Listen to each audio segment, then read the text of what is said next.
American cities are in crisis. Downtowns are vacant, office buildings are vacant, city governments don't have enough money, and housing crises are choking average people. This crisis might feel new, but in truth, it's been decades in the making. But to understand how our cities got so broken and how we can fix them, we have to go back and look at history. For the last 70 years or so, the quintessential city has been one of, by, and for the suburban commuter. Urban workers were, in great part, suburban dwellers served by streetcars and then eventually the highway system. The suburb made it possible for Americans to have bigger houses and more space, but that came at a price. Having made its peace with the past, Rochester can rip out and rearrange streets and sections of that central core to its heart's content. Here's another section that will feel the impact of the bulldozer. Surgery, tough, yet tender. For Front Street in the future will be known as Genesee Crossroads. In what may be one of the worst urban planning decisions of all time, cities all across America systematically ripped out their urban cores in order to accommodate the flow of suburban workers into the city. This bulldozing often disproportionately impacted or even outright targeted minority communities. We went from cities that looked like this to cities that look like this. From this far above, those buildings destroyed by the construction of the highway look like dots, but each represents real people, real families, real businesses. Those people, family, and businesses were called Blight, and they were bulldozed in order to build highways. They were less important than making the city more palatable to commuters. Today, most Americans do not really have the option of living in a dense environment unless you want to pay several $1,000s a month to live in some place like Manhattan. That opportunity has been taken away from you. It was demolished and it was sold and then it was made illegal in cities across the country by arrogant, borderline, malevolent planners who thought that they knew better than the development patterns that have made cities prosperous and beautiful for thousands of years. But hey, at least we got some great office buildings out of it, right? Surely some combination of new technology and the right circumstances won't eliminate a huge amount of the demand for office space, right?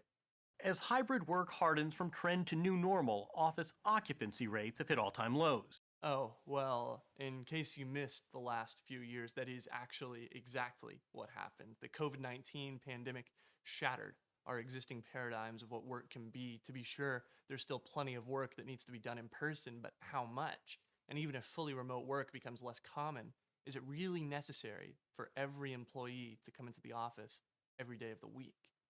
But it's not just the commercial real estate market. Think about the cascading effects here. Entire downtowns that depend on the foot traffic and business from commuters, because we've developed those areas to depend on commuters instead of locals, suffering as office vacancy rates hover around 20%.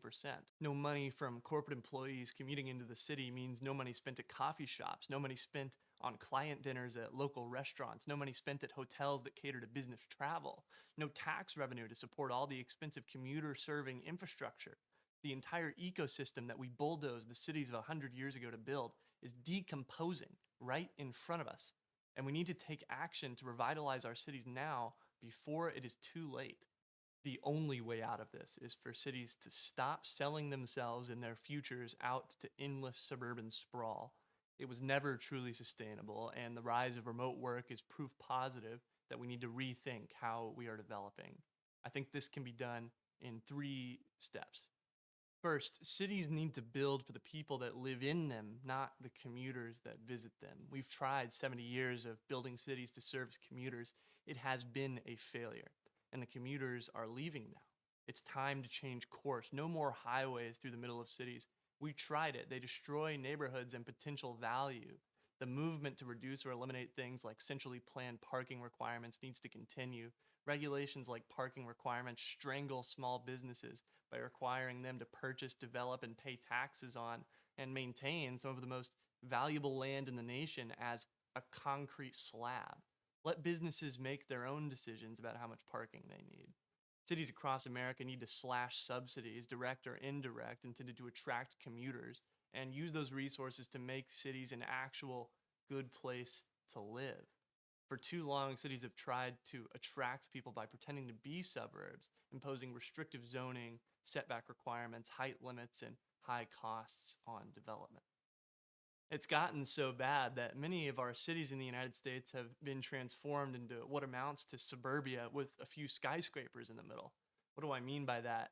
This is Jacksonville, Florida, largest city in Florida by population with nearly 1 million people. Look closely, and it is a parking lot. Half of those buildings that look reasonably sized, also parking lots. This is what Jacksonville looks like with all the parking lots removed. This isn't even considering the echelons of detached family housing right next to downtown. Compare this to a similar city a bit smaller than Jacksonville by population, but also on the water, called Amsterdam. Interesting canals, real multi-story buildings, space for cars, and dense enough to move around on bike or on foot if you prefer that to driving. This is not a suburb with skyscrapers. This is a real city following a pattern of development that does not treat its own citizens with active contempt. Cities will never, ever, ever be better at being suburbs than the suburbs. It's a question of comparative advantage. Cities, you do not need single family detached houses, onerous regulations on building appearance, or large setbacks. That is not your game. You are never, ever going to do it better than the places that were literally designed to do it from the beginning. The advantage of cities is the density. It's having the option to walk between the grocery store and the park and the school. It's the dynamism, the life, the energy, and the innovation.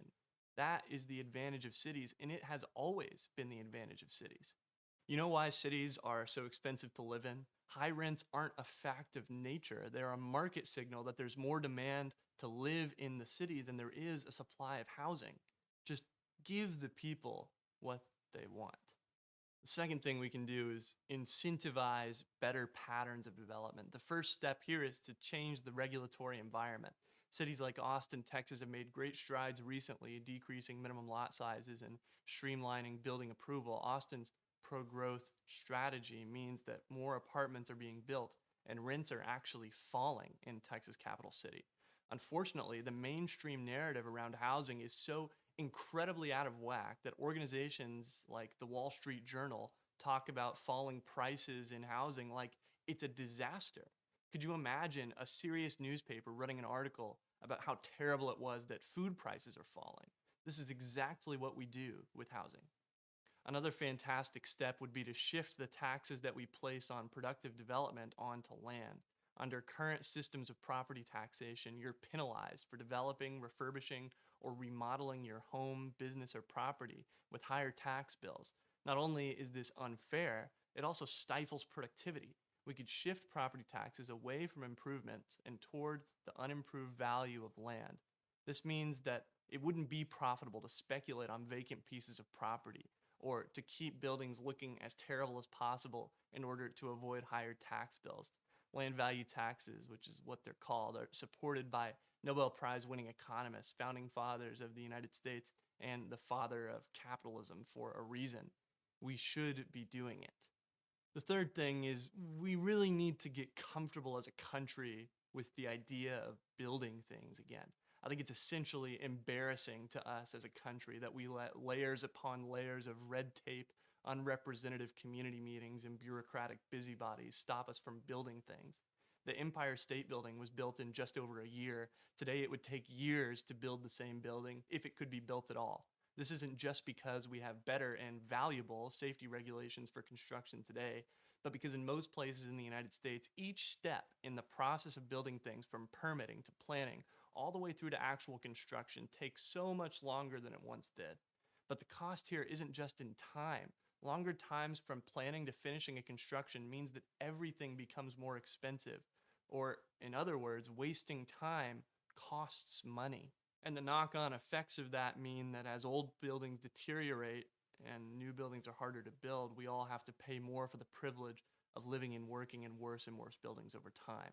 Because having to spend more money and time dealing with process instead of production makes it less likely you're going to build anything other than the most boring, utilitarian, depressing proposals, because they are the cheapest, fit into onerous regulatory standards, the clearest, and excessive regulation means you won't be facing competition anyway.